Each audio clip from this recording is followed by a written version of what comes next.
नमस्कार, मी वर्षा घेऊन आली नवीन व्हिडिओ तुम्हा सर्वांसाठी। राज्यात आदिशक्ती अभियानांतर्गत सन 2025-26 या वर्षामध्ये उत्कृष्ट कामगिरी करणाऱ्या ग्रामपंचायतींना नुकतेच पुरस्कार जाहीर झालेले आहेत। तर या पुरस्कार प्राप्त सर्व ग्रामपंचायतींचे मनपूर्वक अभिनंदन। या ग्रामपंचायतींचे सरपंच, उपसरपंच, ग्रामपंचायत कार्यकारिणी, त्यांचे सदस्य तसेच ग्रामपंचायत अधिकारी या सर्वांचे मनपूर्वक अभिनंदन। या अभियानाला यशस्वी करण्यासाठी अंगणवाडी सेविका, आशा सेविका, सीआरपी ताई, महिला बचत गटाच्या सर्व महिला अध्यक्ष, सचिव तसेच ज्यांनी ज्यांनी या अभियानासाठी आपलं योगदान दिलेलं आहे अशा सर्व ज्ञात अज्ञात सर्व घटकांचे मनपूर्वक अभिनंदन। आणि हे अभियान नेमकं आहे तरी काय, या अभियानाचं स्वरूप काय आहे ते आजच्या या व्हिडिओमध्ये आपण सविस्तरपणे बघणार आहोत, त्यामुळे व्हिडिओ शेवटपर्यंत नक्की बघा। चला तर मग सुरू करूया आजचा व्हिडिओ। दिनांक 22 मे 2025 रोजी महाराष्ट्र शासनाच्या महिला व बाल विकास विभागाने राज्यातील महिलांच्या सक्षमीकरणासाठी आदिशक्ती अभियान राबविणे व आदिशक्ती पुरस्कार प्रदान करण्याबाबतचा महत्त्वपूर्ण असा शासन निर्णय काढलेला आहे। आणि त्या अंतर्गत या शासन निर्णय अन्वये काय काय या अभियानामध्ये अभिप्रेत आहे ते आपण बघणार आहोत। तर या अभियानाचा उद्देश काय, या अभियानाचा उद्देश नेमका काय आहे ते आपण बघूया। तर सर्वात प्रथम आहे ते म्हणजे महिलांच्या आरोग्यविषयक समस्या जाणून घेणे आणि त्यावरती त्यांचं निराकरण करणे। दुसरं जे आहे ते म्हणजे कुपोषण, बालमृत्यू, माता मृत्यू यांचं प्रमाण पूर्णतः कमी करणे। तिसरं जे आहे ते म्हणजे लिंगभेद कमी करून किशोरवयीन मुलींमध्ये शिक्षणाचं प्रमाण वाढविणे आणि त्यांना शिक्षणासाठी संधी उपलब्ध करून देणे, तसेच बालविवाहमुक्त समाज निर्माण करणे। 4 नंबरचं जे आहे लैंगिक शारीरिक अत्याचार यांना प्रतिबंध करून हिंसाचार मुक्त कुटुंब, हिंसाचार मुक्त समाज निर्माण करणे। आणि 5वं जे आहे ते म्हणजे महिला नेतृत्वाला सक्षम करून पंचायत राज संस्थांमध्ये त्यांचा सहभाग वाढविणे। आणि शेवटचं जे उद्देश यामध्ये आहे ते म्हणजे महिला किशोरी यांना शिक्षण, रोजगार, निर्णय आणि हक्क यामध्ये समान संधी निर्माण करून शासकीय योजनांचा लाभ त्यांच्यापर्यंत पोहोचवणे, स्वयंरोजगाराच्या संधीच्या माध्यमातून आर्थिकदृष्ट्या उन्नत आणि आर्थिकदृष्ट्या सक्षम असे स्त्री समाज निर्माण करणे हे या अभियानाचं प्रमुख उद्देश आहे।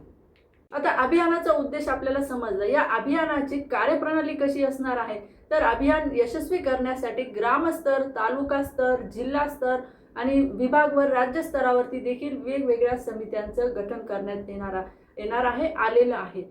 तर या समित्या कोणकोणत्या असणार आहे, तर ग्रामस्तरावरती जी आहे 8 सदस्यांची समिती असणार आहे। त्यामध्ये ग्रामसभेने निवडलेली एक महिला प्रतिनिधी असणार आहे। आणि 2 नंबर जे आहे ते म्हणजे महिला बाल विकास या क्षेत्रामध्ये सक्रिय असलेले एक पुरुष प्रतिनिधी असणार आहे। सामाजिक क्षेत्रात सक्रिय असलेले पुरुष प्रतिनिधी पण या समितीमध्ये असणार आहे। त्यानंतर आशा सेविका, महिला शिक्षिका, त्यानंतर महिला पोलीस पाटील, ग्रामपंचायत अधिकारी, त्यानंतर पोलीस पाटील, अंगणवाडी सेविका या सर्वांची ही समिती असणार। या ग्रामस्तरीय समितीचा अध्यक्ष जे आहे ते ग्रामसभेने निवडलेली महिला असणार आहे आणि समितीचे सदस्य सचिव जे आहे ते अंगणवाडी सेविका असणार आहे। तर अशा पद्धतीची ही ग्रामस्तरीय समिती असणार आहे। शासन निर्णय निर्गमित झाल्यापासून 15 दिवसाच्या आत विशेष ग्रामसभा घेऊन ग्रामस्तरावरती ही समिती स्थापन करायची असते। दर 15 दिवसातून या समितीची बैठक ही झाली पाहिजे आणि त्यामध्ये महिलांच्या समस्यांवरती चर्चा या समिती अंतर्गत जे सदस्य आहेत त्यांच्यामध्ये झाली पाहिजे आणि महिलांच्या समस्यांवरती उपाययोजना यामध्ये सुचवल्या गेल्या पाहिजे। ग्रामस्तरानंतर तालुका स्तर, जिल्हा स्तर, विभाग स्तर आणि राज्य स्तरावरती देखील या अभियानाअंतर्गत समित्यांचं गठन केलेलं आहे आणि या समित्या कार्यरत आहेत। तर ग्रामस्तरीय समिती आपण बघितली, या समितीत कोण कोण असते, कोणाचा समावेश केला जातो हे आपण बघितलं। तर या समितीची कार्यकक्षा काय असणार आहे, या समितीमध्ये या अभियानाचे प्रमुख घटक काय असणार आहे, नेमके या समितीने कोणत्या कोणत्या घटकांवरती काम केलं पाहिजे तर त्याबद्दलची माहिती आपण घेऊया। तर पहिला घटक आहे महिला विकास विषयक। बालविवाह प्रतिबंधक अधिकारी आपल्याला माहितीच आहे ग्रामपंचायत अधिकारी असतात आणि सहाय्यक त्यांना अंगणवाडी सेविका असतात। तर यांच्या मदतीने गावामध्ये बालविवाहाच्या घटना घडणार नाहीत याची या समितीने दक्षता घ्यायची आहे। आणि किशोरवयीन मुलींचे कौटुंबिक समुपदेशन अंगणवाडी सेविका, आशा सेविका यांनी करायचं आहे। त्यानंतर दुसरं जे आहे गावामध्ये हुंडाबंदी आपल्याला करायची आहे। की हुंडा घेण्याच्या प्रथेस प्रतिबंध करायचा आहे.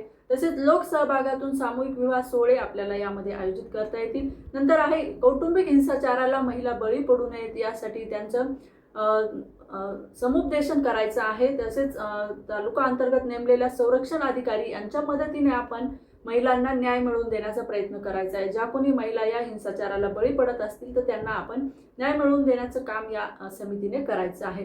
नंतर एकल महिला, विधवा, परित्यक्ता, निराधार महिलांच्या सुरक्षिततेसाठी आपल्याला प्रयत्न करायचे आहेत.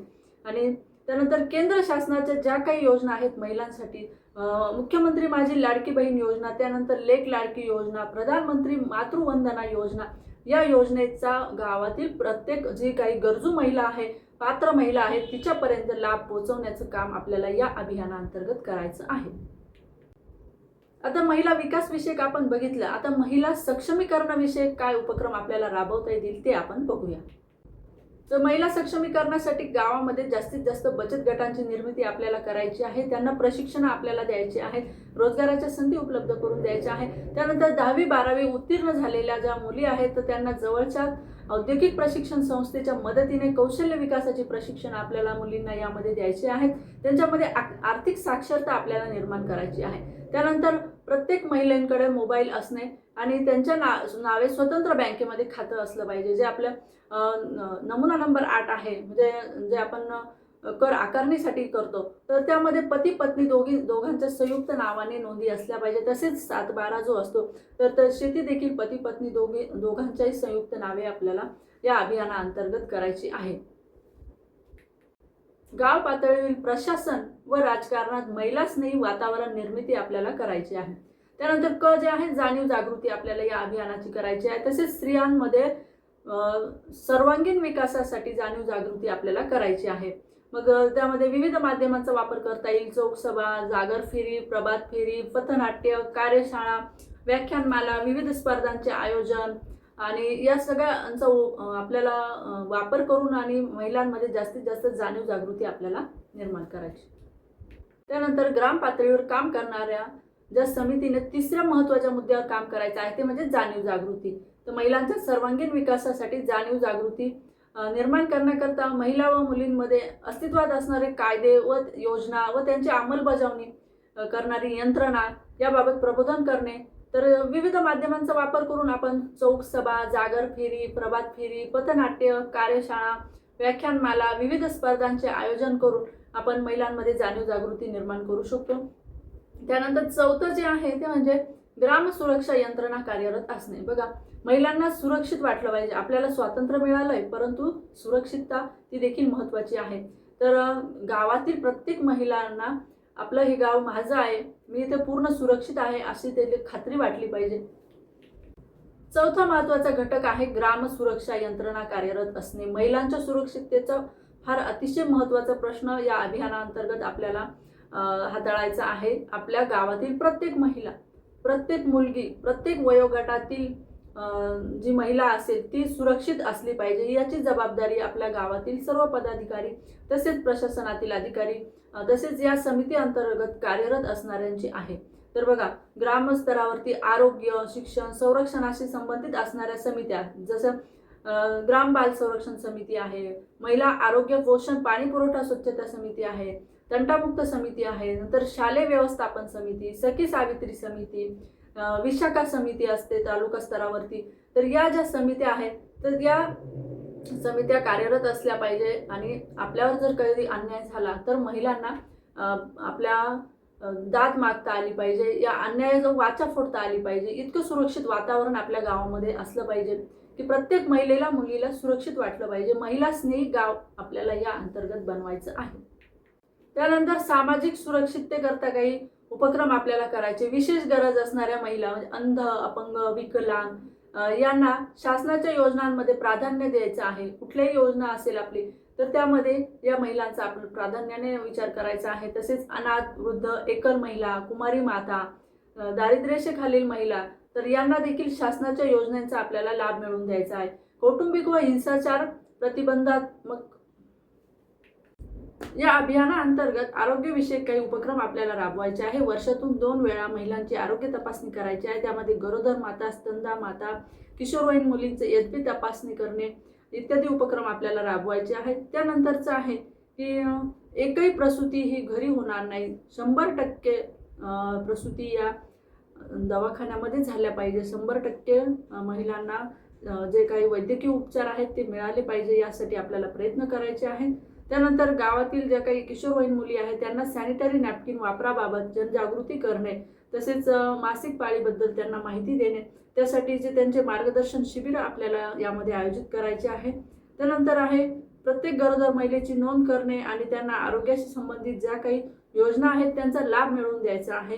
नंतर जे आहे गरोदरपणातील जे काही आवश्यक लसीकरण असतं ते 100% आपल्याला यामध्ये पूर्ण करायचं आहे। आणि प्रसूती पश्चात काय काळजी घ्यायची याबद्दलची देखील माहिती आपल्याला अंगणवाडी सेविका, आशा सेविका यांच्या मार्फत गावातील ज्या काही पात्र महिला आहेत त्यांच्यापर्यंतही पोहोचवायची आहे।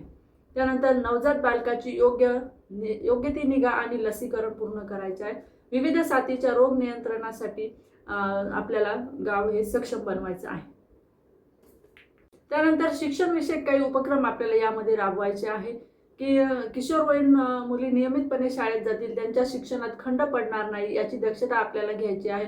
शाळाबाह्य जे मुलं मुली आहेत तर त्यांचं प्रमाण आपल्याला हे कमी करायचं आहे, 0% वरती ते प्रमाण आपल्याला आणायचं आहे। विद्यार्थी शिक्षक पालक सभा आपल्याला आयोजित करून त्यामध्ये पालक मेळावे घेऊन आपल्याला मुलींच्या शाळा गळतीचं प्रमाण हे कमी करायचं आहे।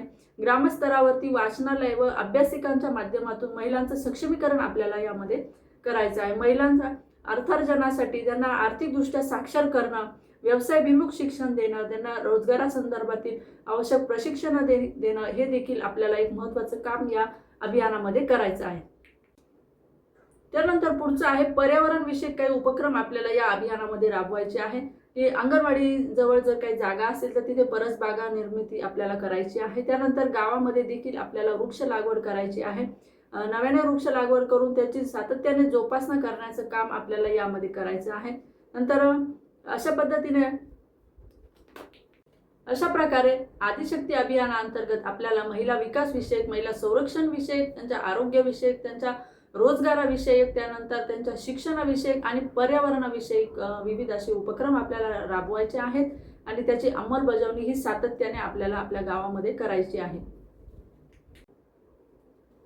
या अभियानाअंतर्गत उत्कृष्ट काम करणाऱ्या ग्रामपंचायतींना पुरस्कार देखील मिळणार आहे। तर तालुका स्तर, जिल्हा स्तर आणि राज्य स्तरावरती या पुरस्कारांची रक्कम कशी असणार आहे ते आपण बघूया। तर तालुका स्तरावर प्रथम क्रमांक मिळवणाऱ्या ग्रामपंचायतीला 1 लाख रुपये, द्वितीय क्रमांक मिळवणाऱ्या ग्रामपंचायतीला 50,000 रुपये आणि तृतीय क्रमांक मिळवणाऱ्या ग्रामपंचायतीला 25,000 रुपयांचं बक्षीस यामध्ये मिळणार आहे। त्यानंतर जिल्हा स्तरावर प्रथम क्रमांक मिळवणाऱ्या ग्रामपंचायतीला 5 लाख रुपये, द्वितीय क्रमांक मिळवणाऱ्या ग्रामपंचायतीला 3 लाख रुपये आणि तृतीय क्रमांक मिळवणाऱ्या ग्रामपंचायतीला 1 लाख रुपये पुरस्कार यामध्ये मिळणार आहे। त्यानंतर राज्य स्तरावरती प्रथम क्रमांक मिळवणाऱ्या ग्रामपंचायतीला 10 लाख रुपये, द्वितीय क्रमांक मिळवणाऱ्या ग्रामपंचायतीला 7 लाख रुपये आणि तृतीय क्रमांक मिळवणाऱ्या ग्रामपंचायतीला 5 लाख रुपये इतक्या मोठ्या स्वरूपाची रक्कम आपल्याला या अभियानाअंतर्गत उत्कृष्ट कामगिरी करणाऱ्या ग्रामपंचायतींना मिळणार आहे।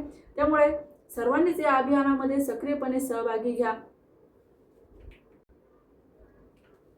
तर या अभियानासाठी हे जे बक्षीस आपल्याला मिळवायचं आहे तर त्यासाठी प्रश्नावली पण देखील राज्य शासनाने निर्धारित केलेली आहे। एकूण 130 गुणांची प्रश्नावली असणार आहे आणि त्यामध्ये कोणकोणत्या घटकाला किती गुण दिलेले आहेत ते आपण बघणार आहोत। तर पहिलं जे आहे बालविवाह प्रतिबंधक उपाययोजनेसाठी 10 गुण, त्यानंतर सामूहिक विवाह सोहळ्यांचे आयोजन 10 गुण, हुंडा प्रथेस प्रतिबंध करणे त्यासाठी 10 गुण आहेत, गाव हिंसाचार मुक्त करणे यासाठी 10 गुण आहेत, त्यानंतर 10वी 12वी उत्तीर्ण मुलींना कौशल्य विकासाचे प्रशिक्षण देणे यासाठी देखील 10 गुण आहेत, त्यानंतर खाजगी शासकीय नोकरीमध्ये महिलांचं असलेलं प्रमाण यासाठी देखील 10 गुण निर्धारित, नवीन बचत गटांची निर्मिती करणे यासाठी देखील 10 गुण आहेत, गावामध्ये महिलांच्या नावे घर व शेत जमिनीचे फेरफार महिलांच्या नावे असलेल्यांची संख्या याला देखील 10 गुण आहेत, आरोग्य तपासणी, एचबी तपासणी यासाठी देखील 10 गुण आहेत, त्यानंतर 100% संस्थात्मक प्रसूती यासाठी देखील 10 गुण आहेत। अशा प्रकारे महिलांसाठी अतिशय महत्त्वाचं असं हे अभियान आहे आणि प्रत्येक ग्रामपंचायतीने, प्रत्येक महिलेने या अभियानामध्ये सक्रियपणे सहभागी व्हावा असं आवाहन या व्हिडिओद्वारे मी सर्वांना करते। आणि आपल्या गावामध्ये जर महिला स्नेही वातावरण तयार झालं, महिला स्नेही गाव जर आपलं तयार झालं तर आपल्याला नॅशनल पंचायत अवॉर्ड देखील मिळू शकतो। आपल्या 9 संकल्पनांपैकी महिला स्नेही गाव हे देखील एक संकल्पना आहे। आणि ही जर संकल्पना, हे जर अभियान आपण यशस्वीपणे राबवलं तर राष्ट्रीय स्तरावरती देखील आपल्या गावाचा निश्चितपणे गौरव होईल। तर सर्वांनी या अभियानामध्ये सहभागी व्हा, हीच सर्वांना कळकळीची विनंती। व्हिडिओ कसा वाटला मला कमेंटमध्ये जरूर कळवा। व्हिडिओ आवडल्यास व्हिडिओला लाईक करा, शेअर करा आणि व्हिडिओ कसा वाटला मला कमेंटमध्ये जरूर कळवा। आणि व्हिडिओ आवडल्यास व्हिडिओला लाईक करा आणि शेअर करा। चॅनलवर जर नवीन आला असेल तर चॅनलला सबस्क्राईब करा। धन्यवाद।